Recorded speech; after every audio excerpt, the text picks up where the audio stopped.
28 तारीख को माननीय कांग्रेस अध्यक्ष सोनिया गांधी जी ने दिल्ली में जो 23 फरवरी से दंगे हुए, उन दंगों के इलाकों में जाकर वहाँ का जायज़ा लेना, वहाँ के लोगों को राहत देना और आज क्या स्थिति है, लोगों पर किस तरह की मुसीबत है, वो सारी बातें समझकर उनके समक्ष एक रिपोर्ट पेश करना। इस प्रतिनिधिमंडल में अखिल भारतीय कांग्रेस कमेटी से दिल्ली के प्रभारी शक्ति सिंह गोहिल जी, कांग्रेस के वरिष्ठ नेता अखिल भारतीय कांग्रेस कमेटी के पूर्व महामंत्री तारिक अनवर साहब, हरियाणा प्रदेश कांग्रेस कमेटी के अध्यक्ष और भारत सरकार की पूर्व मंत्री कुमारी शैलजा जी और अखिल भारतीय महिला कांग्रेस की राष्ट्रीय अध्यक्ष पूर्व सांसद सुष्मिता देव जी और मैं, ऐसे हम इस प्रतिनिधि मंडल में शामिल थे। जैसे ही इस प्रतिनिधि मंडल की नियुक्ति हुई, हमने विभिन्न क्षेत्रों का दौरा किया। सबसे पहले गुरु तेग बहादुर हॉस्पिटल, अल हिंद हॉस्पिटल, अरविंद नगर, बाबू नगर, भजनपुरा, ब्रह्मपुरी, ब्रिजपुरी, चांदबाग, दयालपुर, गोकुलपुरी, गोंडा चौक, जौहरपुरी, जाफराबाद, कबीर नगर, करावल नगर, खजूरी खास, ओल्ड मुस्तफाबाद, सीलमपुर, शिव विहार और यमुना विहार जैसे इलाकों का दौरा किया। जो इन दंगों से पीड़ित थे, उनसे हमने मुलाकात करी।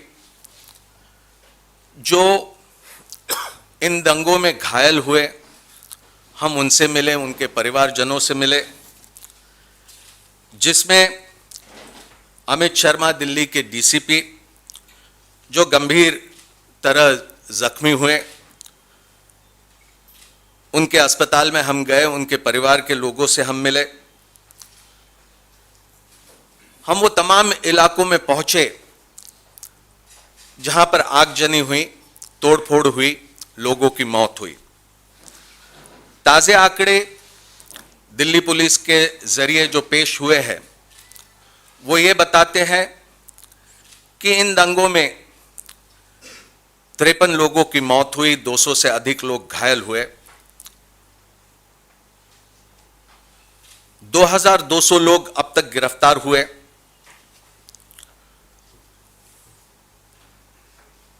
और जो जानकारी हमें मिलती है वो ये बताती है कि अभी भी रात बेरात पुलिस पहुंचती है और लोगों को उठा ले जाती है। जिनके नाम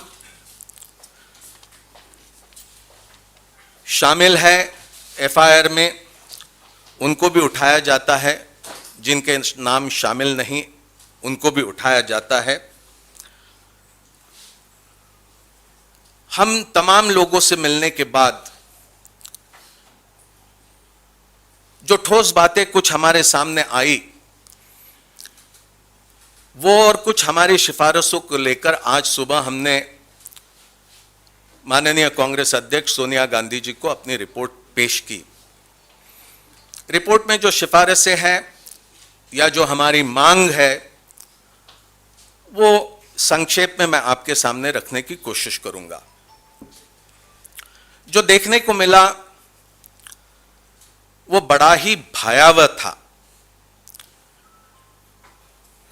जिस तरह के हाल लोगों के हैं वो देखे नहीं जा सकते, इस तरह की स्थिति है। जो पीड़ा है, जो दर्द है, वो बयां करना मुश्किल है। लेकिन यह दुर्भाग्य की बात है कि धर्म के नाम पर ध्रुवीकरण करना जो भारतीय जनता पार्टी की बुनियादी मान्यता है, कई लोगों का कहना था कि ये सारा हिंसा का माहौल, ये दंगे होने में ये भी एक बहुत महत्वपूर्ण इसका योगदान रहा। साथ ही साथ आज पूरे मुल्क में बहुत बड़ी परेशानियां हैं। किसानों के सामने का संकट, रुपयों का गिरता हुआ मूल्य आज आसमान को छू रहा है, इस तरह की स्थिति, हमारी पूरी तरह से चरमराती हुई अर्थव्यवस्था, नौजवानों के सामने बेरोजगारी का संकट, महिलाओं का उत्पीड़न, दलित आदिवासियों के ऊपर बना हुआ पूरी तरह से जो संकट है वो, ये तमाम जो महत्वपूर्ण जो लोगों के सामने की परेशानियां हैं, ऐसा महसूस होता है कि इन सभी परेशानियों से भी ध्यान हटाने का भी ये भारतीय जनता पार्टी का एक कोई षड्यंत्र हो सकता है, ऐसा भी हमें महसूस होता है। 24-25 तारीख को फरवरी में अमेरिका के राष्ट्रपति डोनाल्ड ट्रंप हिंदुस्तान आए। 24 तारीख की शाम तक, रात तक वो दिल्ली पहुंचे। 23 फरवरी को दिल्ली में आग लगी, दंगे भड़के। 25 तारीख को अमेरिका के राष्ट्रपति रवाना होते हैं। सोनिया गांधी जी पूरी स्थिति का जायजा लेने के लिए, उस पर चर्चा करने के लिए कांग्रेस कार्य समिति की बैठक यहां पर 26 तारीख को लेती है। हम अपना प्रस्ताव आपके सामने, पूरे मुल्क के सामने रखते हैं। तब तक माननीय प्रधानमंत्री नरेंद्र मोदी जी का कोई बयान नहीं आता। दिल्ली में शांति प्रस्तापित करने के लिए लोगों से उनका अनुरोध यह हमारे सामने नहीं आता। हम ये मांग करते हैं हमारे प्रस्ताव में, और दूसरे दिन महामहिम राष्ट्रपति महोदय से मिलकर, कि भारत के गृह मंत्री अमित शाह जी जो अपनी जिम्मेदारी का निर्वहन करने में पूरी तरह से असमर्थ रहे, दिल्ली जिसका पूरा का पूरा कानून व्यवस्था का जिम्मा ये भारत सरकार पर है, भारत के गृह मंत्री पर है, वो पूरी तरह से अपनी जिम्मेदारी नहीं निभा पाए। तो यह हमारी मांग थी, प्रमुख मांग थी कि गृह मंत्री अमित शाह जी ने अपना इस्तीफा देना चाहिए, लेकिन आज तक उन्होंने किसी भी तरह से जिम्मेदारी नहीं लिया। और हम ये आज भी समझते हैं, मानते हैं कि दिल्ली में जो स्थिति पैदा हुई उसमें किसी भी तरह से नियंत्रण करने का, रोकने का काम उनके जरिए नहीं हुआ। हाल ही में दिल्ली के चुनाव हुए थे। एक भाषण तो आपने भी बड़े अच्छे से सुना होगा, जिसमें गृह मंत्री अमित शाह जी ने कहा था कि इतने जोर से बटन दबाओ ईवीएम का कि उसका करंट ये शाहीन बाग तक के पहुंचना चाहिए। इसका मायना क्या है, क्या मतलब बनता है इसका? अनुराग ठाकुर जी का, जो भारत सरकार में वित्त राज्य मंत्री है, उनके भाषण, उन्होंने दी हुई घोषणाएं, ये पूरा मुल्क जानता है। किस तरह का गैर जिम्मेदारान उनका वो भाषण था, वो घोषणाएं थी, हम सब जानते हैं। उतना ही नहीं, हमने देखा कपिल मिश्रा जी का ट्वीट, उनके भाषण, लोगों से उनका आग्रह, परवेश वर्मा, उन्होंने किस तरह से भड़काऊ भाषण दिए, वो भी सबके सामने है।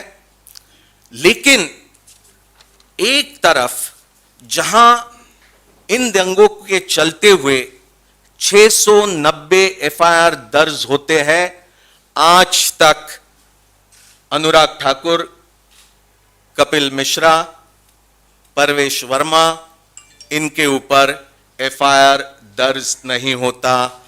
इसका मायना क्या है? क्या भारत सरकार दिल्ली में अमन, चैन, शांति का माहौल चाहती है या नहीं चाहती? अमित शाह जी ने तो किसी एक जगह यह भी कहा था कि हो सकता है कि भारतीय जनता पार्टी जो दिल्ली के चुनाव में नाकामयाब रही, उसमें कुछ ऐसे भी भाषणों का योगदान रहा होगा, लेकिन इन लोगों के तरफ कोई एफआईआर इन पर दर्ज नहीं होती, किसी भी तरह से इन पर कार्रवाई होते हुए नजर नहीं आती। अगर हम ये कहें कि एक बार फिर राजधर्म निभाने में ये पूरी तरह से फेल हुए तो वो गलत नहीं होगा।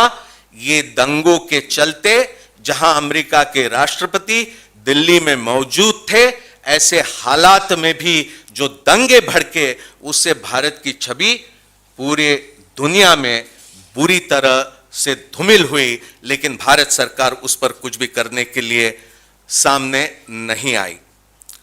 हमारी जो प्रमुख मांगे रही है, उससे पहले जो सभी 50 से अधिक लोग जिनकी मौत हुई, हम उनके परिवारों के प्रति अपनी संवेदना व्यक्त करते हैं। आम लोग हो, पुलिस के अधिकारी हो, जिसमें अंकित शर्मा शामिल है, पुलिस के कांस्टेबल एक उसमें शामिल है, ये तमाम लोगों के परिवारों के प्रति हम अपनी गहरा शोक व्यक्त करते हैं और ये उम्मीद करते हैं कि जो जख्मी है वो जल्दी से जल्दी ठीक हो। लेकिन हमारी ये मांग रहेगी कि अनुराग ठाकुर, परवेश वर्मा, कपिल मिश्रा, अभय वर्मा, इनके ऊपर बगैर कोई समय और अधिक लेते हुए एफआईआर दर्ज हो और कानूनी कार्रवाई उनके ऊपर शुरू होनी चाहिए। 2 एसआईटी गठित करने का काम हुआ है, लेकिन एसआईटी से बहुत कुछ सामने आएगा, इस पर हमें भरोसा नहीं है और इसलिए हम ये मांग करते हैं कि एक इंडिपेंडेंट जुडिशियल इंक्वायरी हो, जो हाई कोर्ट या सुप्रीम कोर्ट के वर्तमान न्यायाधीश की निगरानी में हो। यह हमारी एक प्रमुख मांग हो, ताकि ये दंगों के पीछे, ये हिंसा के पीछे कौन जिम्मेदार है, वो एक निष्पक्ष तरीके से पूरे मुल्क के सामने आए और इस तरह की घटनाएं फिर ना हो, उस दिशा में कुछ हम कदम आगे बढ़ा सके। जो सरकारी अधिकारी, जो पुलिस के अधिकारी जिन्होंने अपनी जिम्मेदारियों का निर्वहन ठीक ढंग से नहीं किया, उन पर भी तुरंत कार्रवाई होनी चाहिए, ये हमारी मांग है। क्योंकि कई सारे लोगों ने हमारे सामने अपनी बात रखते हुए ये शिकायत करी कि पुलिस अधिकतर मुकदर्शी बनी हुई जगह जगह पर पाई गई। ये भी हकीकत है कि कुछ पुलिस अधिकारी घायल हुए, कुछ पुलिस के लोगों की मौत भी हुई, लेकिन ये भी उतनी ही हकीकत है कि पुलिस अधिकतर जगहों पर ये मुकदर्शी देखी गई और लोगों का विश्वास पूरी तरह से पुलिस पर का ये टूट चुका है। हमारे समाज के 2 प्रमुख समुदायों में भी एक भारी अंतर और अविश्वास का माहौल बना हुआ नजर आता है और इसलिए हमारी ये और एक मांग है कि तुरंत इन इलाकों में खास करके बच्चे और महिलाओं का काउंसलिंग करने का काम ये शुरू होना चाहिए, ताकि जो दूरी समुदाय, 2 प्रमुख समुदाय के बीच निर्माण हुई है, वो दूरी जल्द से जल्द हम पाटने में कामयाब हो, ताकि दिल्ली फिर से सामान्य तरीके से रह सके। इसी के साथ हम ये भी कहना चाहेंगे कि हाल ही में हुए दिल्ली के चुनाव में आम आदमी पार्टी और उसके नेता अरविंद केजरीवाल जी को दिल्ली के लोगों ने बहुत भारी समर्थन देने का काम किया। बहुत बड़ा विश्वास अरविंद केजरीवाल जी के नेतृत्व पर दिल्ली के लोगों ने व्यक्त किया।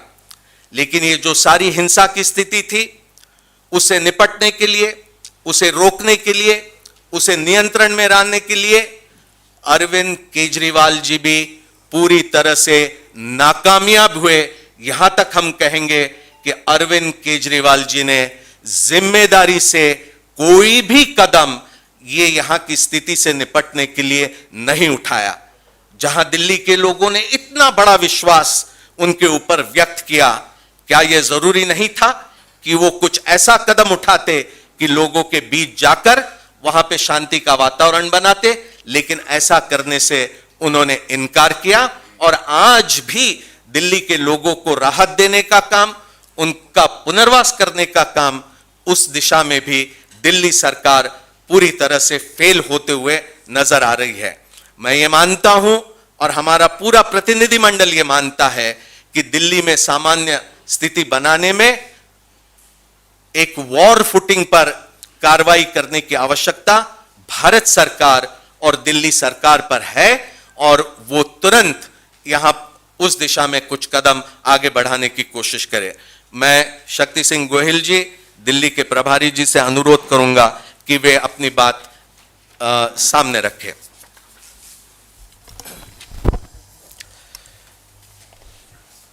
हमने देखा कि दिल्ली सही में दिलवाले लोगों की दिल्ली है। लोग आपस में लड़ना नहीं चाहते थे। बरसों से आपस में प्यार का नाता था।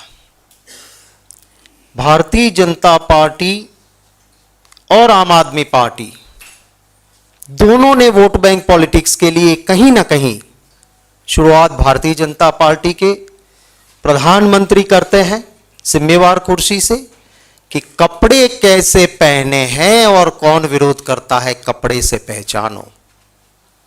फिर अमित शाह बोलते हैं बटन ऐसा दबाओ कि करंट शाहीन बाग में लगे और वो भागे। कोई तुक नहीं था एक जिम्मेवार लोगों को ऐसा बोलना। और उसके बाद जैसे मुकुल भाई ने कहा वो एक के बाद एक, एक के बाद एक, एक के बाद एक बयानबाजियां और फिर एक सोची समझी साजिश।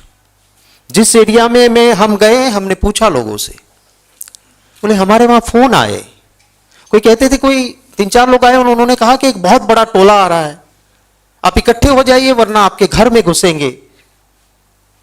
सब इकट्ठे हो गए। फिर कोई ना कोई, जैसे बाबरपुर में कहा कि मैं दुर्गा वाहिनी की नेता हूं, आके उन्होंने उपसाया लोगों को। और बाबरपुर का रोड बीच में से देखो तो एक साइड में हिंदू भाई बसते हैं और हिंदू मंदिर है, बिल्कुल रोड के सामने कोने सामने के भाग में मुस्लिम बस्ती बस्ती है और वहां पे मस्जिद है। और वो उकसाने वाली दुर्गा वाहिनी की नेता की वजह से दोनों समुदाय वहां मानते हैं स्टोन थ्रोइंग, पत्थरबाजी हुई। 2 मुस्लिम बिरादर, एक हिंदू भाई, उसने जान गंवा दी। बहुत ऐसे किस्से हमने देखे। अच्छी बात दिल्ली में भी कुछ देखी हमने। उसी बाबरपुर के अंदर में 2 चाल ऐसी आई हुई है कि वो सिर्फ और सिर्फ मुस्लिम बिरादरों से भरी हुई है। और उसके शुरू होते ही एक मंदिर आया है, कुछ हिंदू घर है। उन मुस्लिम बिरादरों ने उन मंदिर की रक्षा की और हिंदू घरों की सुरक्षा की। उसी तरह अगर गोंडा चौक में जाके हमने देखा तो कुछ गुर्जर भाइयों ने, जो वहीं पे मुस्लिम बिरादर बसते थे, उनकी सुरक्षा करने का काम उन्हीं हिंदू भाइयों ने किया। पर यह जहर घोलने का काम भारतीय जनता पार्टी उनके चट्टे बट्टे ने करवाया।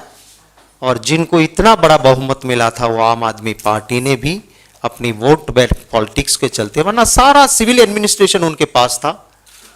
क्या आपको पता नहीं चलता था कि ट्रक लोडेड स्टोन्स आ रहे हैं, पेट्रोल बम्स आ रहे हैं, इतने सारे हथियार आ रहे हैं। अमित शाह तो चाहते हो इसलिए पुलिस कुछ आने दे हो, पर आम आदमी पार्टी की भी जिम्मेवारी थी कि तुरंत जाग के ये सारी चीजें एक्सपोज करते। दंगे नहीं होते अगर सही मायने में कोशिश होती 2 में से किसी भी सरकार की। ये नहीं हुआ है और बहुत नुकसान हुआ है। भाजपा की तो नीति है राम का मरे या रहीम का मरे, मेरी वोट बैंक भरे। और इसी को चलते दिल्ली में नुकसान हुआ है। हम ये गुजारिश भी करते हैं दिल वाले दिल्ली वालों से कि इनकी साजिश को समझें, फिर से प्यार का नाता जोड़े। सीसीटीवी हर जगह लगा है ऐसा आम आदमी पार्टी क्लेम करती है, तो सीसीटीवी फुटेज को प्रिजर्व किया जाए। मैं ही चोर, मैं ही कोतवाल, मैं ही न्यायाधीश, ऐसी बात न होनी चाहिए। इसीलिए या सुप्रीम कोर्ट या ऑनरेबल हाई कोर्ट के कोई सिटिंग जज की अध्यक्षता में सारी चीजों की जांच होनी चाहिए, तभी दूध का दूध और पानी का पानी होगा। कांग्रेस पार्टी की ओर से, क्योंकि और दोनों पार्टी ये प्लेटफॉर्म नहीं दे रही है, हमने ये प्लेटफॉर्म देने की कोशिश कर रहे हैं कि जहां दिल टूटे हैं वो फिर से प्यार का नाता जुटे। जिनको भी नुकसान हुआ है, चाहे मुस्लिम बिरादर हो, हिंदू हो, हमसे जो बन सकता है, राजीव गांधी ट्रस्ट की ओर से भी हम सहायता पहुंचाने की कोशिश में लगे हैं। जिनको भी नुकसान हुआ है वो हिंदुस्तानी है। मजहब के नाम पे हम नहीं बांटना चाहते हैं। हम चाहते हैं कि जिनका नुकसान हुआ है उनको तुरंत कंपनसेशन, पूरा मुआवजा मिलना चाहिए, जिसका भी नुकसान हुआ है। और जिनका रोजगार छिना गया है उनको इंटरेस्ट फ्री लोन तुरंत देनी चाहिए। हमने हमारे रिकमेंडेशंस में ये सारी बातें कुछ रखी हैं, कुछ सच्चाइयाँ रखी हैं। रिकमेंडेशंस आपको देंगे। आपके कोई सवाल होंगे तो उनका भी स्वागत रहेगा। तारिक भाई जोड़ना चाहोगे कुछ? तारिक भाई दो मिनट, कुछ 2 मिनट, उसके बाद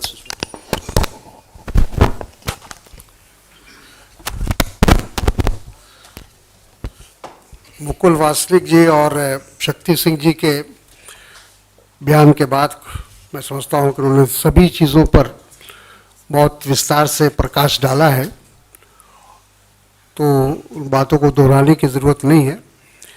एक बात मैं सोचता हूं उस पर जोड़ना कि पहले दिन ही जब हम लोग की कमेटी बैठी थी तो हम लोगों ने फैसला किया था कि दिल्ली में सद्भाव बनाने के लिए, भाईचारगी बनाने के लिए, जो दिल्ली के हमारे कांग्रेस जन हैं, चाहे वो प्रदेश के पदाधिकारी हों, जिला के पदाधिकारी हों, प्रखंड के हों, उन तमाम जो इकाइयाँ हमारी थी उनको हमने तत्काल उसी समय सद्भाव कमेटी में उसको एक तरह से कन्वर्ट कर दिया और ये भी उनको निर्देश दिया कि जहाँ तक यथासंभव आपसे हो सकता है रिलीफ का काम करें, उनकी मदद करें, उनकी सहायता करें, क्योंकि उस वक्त लोग बहुत पीड़ा में थे, बहुत परेशानी में थे।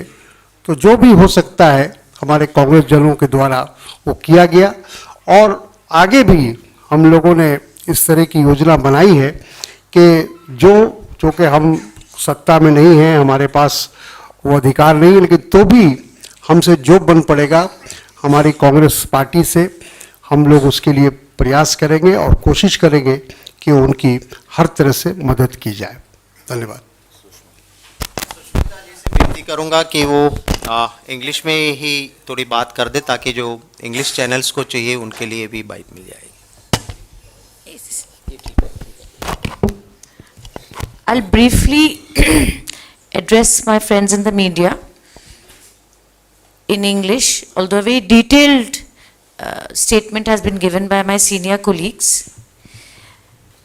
The committee was not meant to be an investigating committee, but the motive and the intention of the Honorable Congress President was to assess on the ground that what happened, what triggered the violence, the extent of the violence, the aftermath of the violence, and what is it that we expect from the political class who are at the helm of the affairs, which we should take up in Parliament, inside Parliament or outside Parliament. In our 3 or 4 days visit, during which Shri Rahul Gandhi ji also visited with honorable members of Parliament and members of the committee, it is crystal clear this was not some spontaneous violence that triggered between 2 common people entering into some sort of altercation. There was provocation. There is ample evidence out there who are the people who provoked this violence on the evening of 23rd or afternoon of 23rd February. It is amply clear how the Delhi police totally failed to prevent or contain what followed after 23rd February, the afternoon of 23rd February. To give a small example, that thousands of phone calls went to 100 number, thousands of phone calls went to 100 number. There was no response for hours. Who should be responsible for this except the Honorable Home Minister of the country, Amit Shah ji? What explanation is there that despite the deployment of huge number of forces, that the violence could not be prevented except the Honorable Home Minister Amit Shah ji? He must step down. If we value the life of the people of Delhi, then he must step down, because there can be no other remedy. The only way that we can do justice is for the Home Minister to step down. We are absolutely appalled at the way Chief Minister of Delhi, Shri Arvind Kejriwal ji, who came with a huge mandate in the name of governance, simply washed his hands off.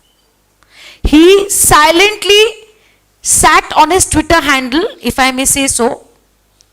People gave him the hot seat of the Chief Minister, but he sat only on his Twitter handle and watched the violence spread across Northeast Delhi. It is absolutely a shame that the Chief Minister of the capital did absolutely nothing. We want an independent judicial inquiry which should be headed by the Justice of the High Court or the Supreme Court. And let me make it very clear that what is the reason that we are asking for this.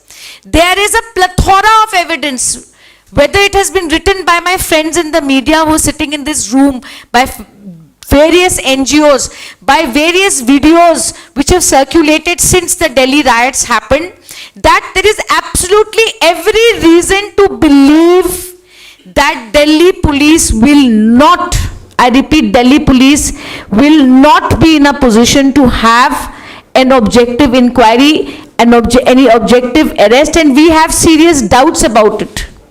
It pained us to meet the family of the officer, a 35-year-old brave officer who was battling for his life in ICU.